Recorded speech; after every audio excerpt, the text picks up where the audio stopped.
Hola, bonjour à tous, ça y est, enfin de retour. Je sais pas, entre vous et moi, qui c'est qui attendait le plus ce moment. Mais bon, allez, on rentre tout de suite dans le vif du sujet. Je suis Dylan et bienvenue dans le Weekly Vlog 8.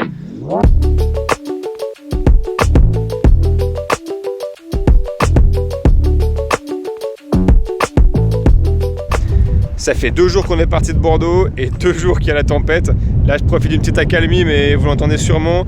Il y a beaucoup de vent, beaucoup de pluie et c'est pas prêt de se calmer pour les 2 prochains jours. Donc je pense qu'on va pas filmer grand chose, si ce n'est quelques plans dans le van. Je sais que vous les aimez aussi. Donc voilà. Mais là, pour tout de suite, on va aller en forêt parce que j'ai juste vu 2 biches avant. Donc j'aimerais bien essayer de vous les filmer. D'ailleurs, on accueille le nouvel appareil photo, nouveau micro. Maintenant, quand je retourne l'appareil, je peux parler au micro. Vous m'entendez de la même manière. Mais bon, sur ça, je vous ferai une vidéo dédiée un autre jour. Allez, on va essayer de trouver les biches. Bon, faut que j'arrête de parler parce que je leur fais peur. Elles étaient par là avant.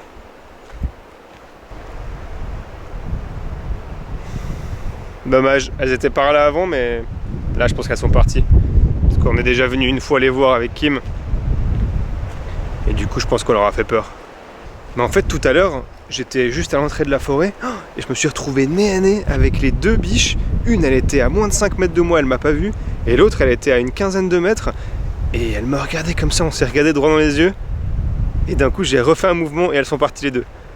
Mais ça a bien duré, je suis bien resté immobile 2 minutes, c'était magnifique. Et là, elles sont plus là, ouais.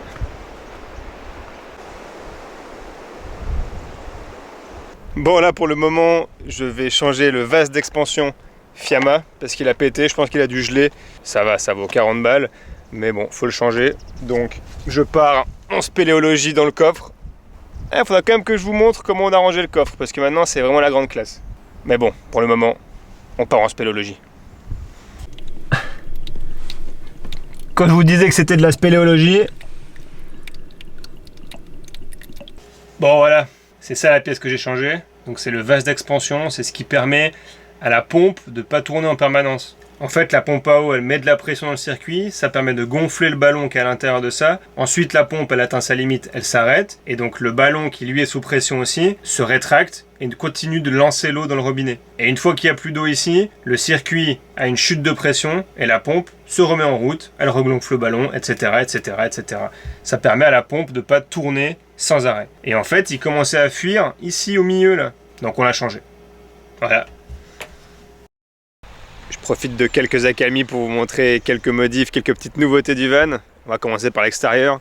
Déjà, sur les pare-boues, vous le saviez peut-être pas, mais nos anciens pare-boues à l'avant étaient extrêmement grands. Et en fait, au moindre petit trottoir, au moindre gros dos d'âne, on a les pare-boues qui frottaient. Et en fait, on en a carrément un qui était totalement pété et qui était prêt à tomber. Du coup, on en a racheté 2 neufs et j'ai enlevé 8 cm, c'est énorme. Je peux vous montrer à l'arrière la différence. Regardez, normalement, ils font cette taille-là. Difficile à voir, mais bon. Le deuxième point, il est sur le toit.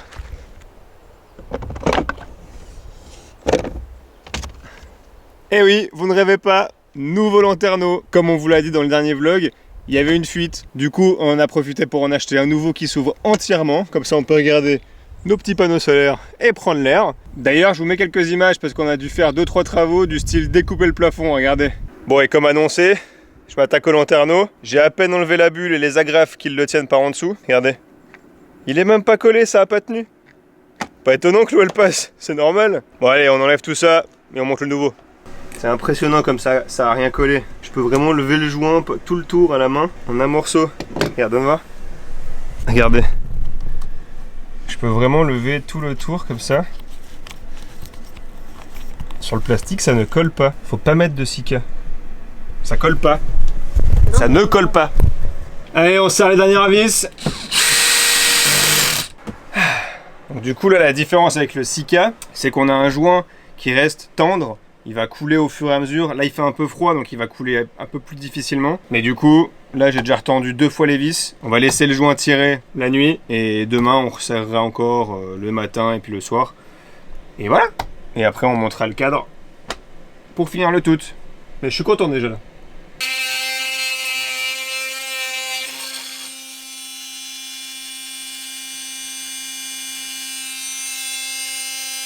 Pas mal, pas mal. peut mieux faire, mais ça fera le taf.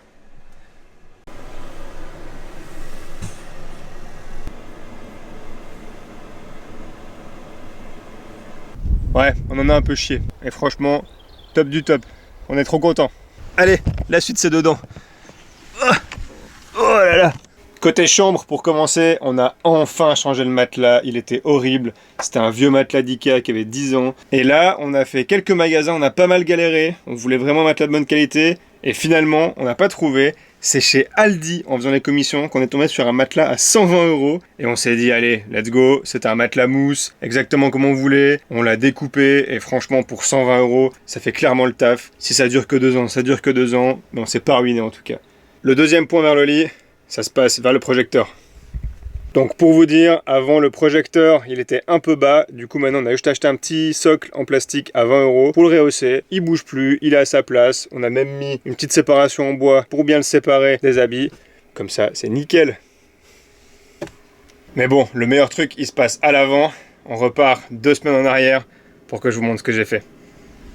Wow, bienvenue dans le passé, on a craqué, j'ai tout démonté, on a acheté un levier d'occasion et en fait je suis tombé sur la vidéo d'un gars qui dit qu'il faut juste changer le boîtier noir sur le levier, 2 vis, 4 prises, donc c'est super facile et effectivement c'était ça.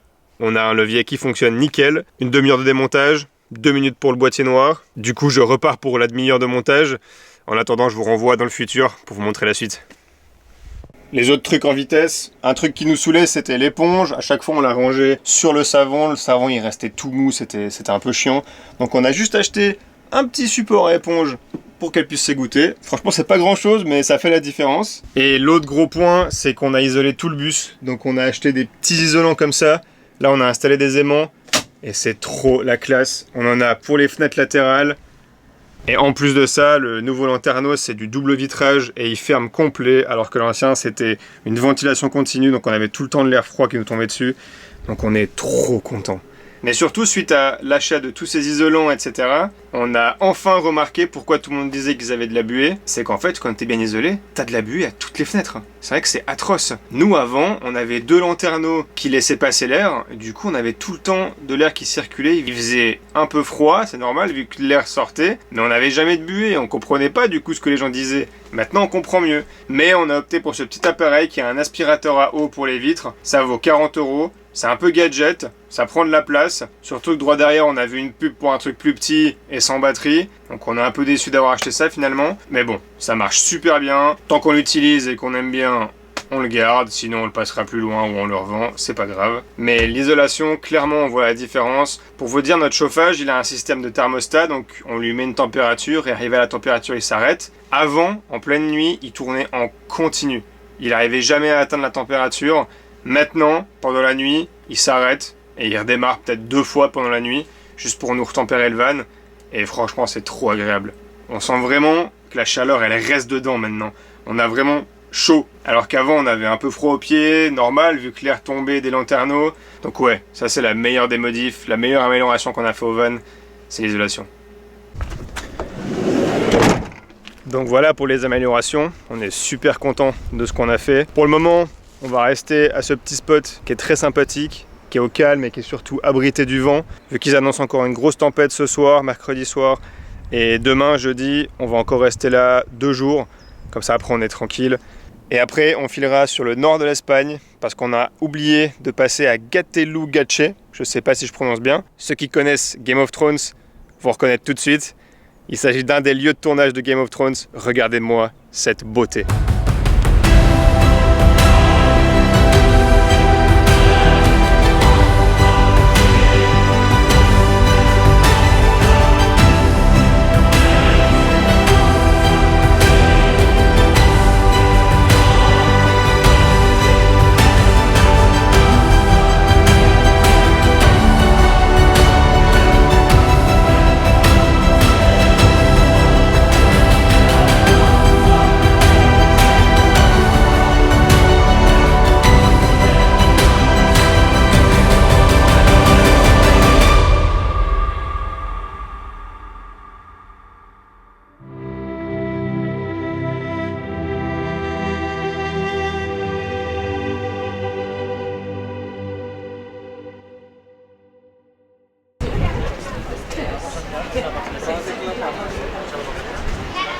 Alors, ça t'émeut, Kim? Ça m'émeut. Ouais, c'est beau. Bon, je sais que c'est pas la première fois qu'on le dit, mais c'est abusé le nombre de touristes alors qu'on est le 1er février et qu'il fait franchement froid. Ok, il fait super beau, mais il fait froid. Genre, la descente à pied, t'as intérêt d'avoir un gros pull parce qu'il fait 8 degrés. Et je trouve fou d'avoir autant de touristes à cette période.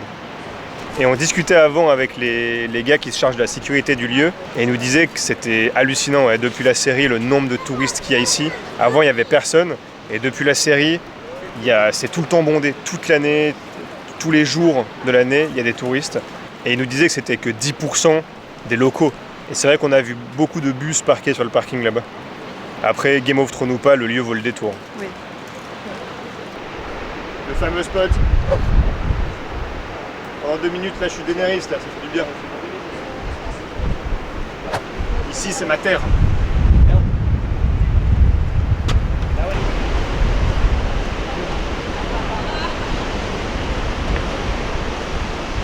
Difficile de cadrer tout seul. Mais c'est en gros ici qui marche avec Jon Snow et l'équipe quand ils arrivent pour la première fois.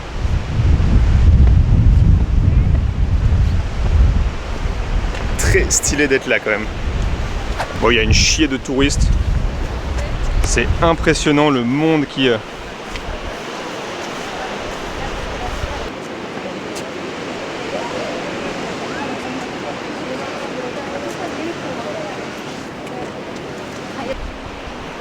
Bon, il manque quand même le château au sommet.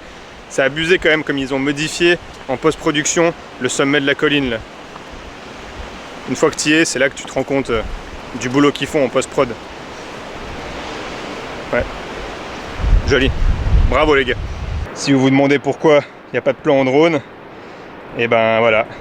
Je peux pas toujours filmer en drone. Surtout que là il y avait des mecs qui contrôlaient. On a carrément discuté avec eux, savoir s'il y avait moyen de moyenner. Mais non, c'est totalement interdit. C'est une zone naturelle, c'est pas parce que c'est privé ou quoi que ce soit, c'est zone naturelle, réserve naturelle. Donc voilà, interdiction de voler en drone. Ils nous ont même dit que quand ils ont rénové l'église au sommet, ils avaient besoin d'un drone et ils ont galéré à avoir les autorisations. Alors que c'était une entreprise de construction, etc. Donc il nous a dit, pour du tourisme, c'est impossible.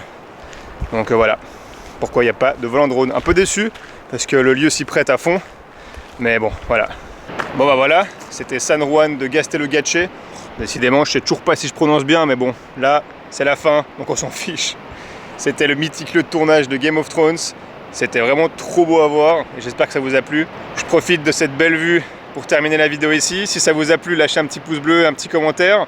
Et n'oubliez pas de vous abonner, vous êtes encore trop à regarder les vidéos sans être abonné. C'est gratuit, pour une fois que quelque chose est gratuit, moi ça m'aide, et vous, comme ça, vous ratez pas de vidéo. Donc pourquoi ne pas être abonné? Je veux une dissertation là-dessus, là. Ceux qui sont pas abonnés, faites-moi une dissertation de « je ne suis pas abonné parce que ». Voilà, comme ça j'aurai enfin l'explication de pourquoi vous n'êtes pas abonné. Allez, sur ce, je vous dis à lundi prochain, 18 h. Ciao!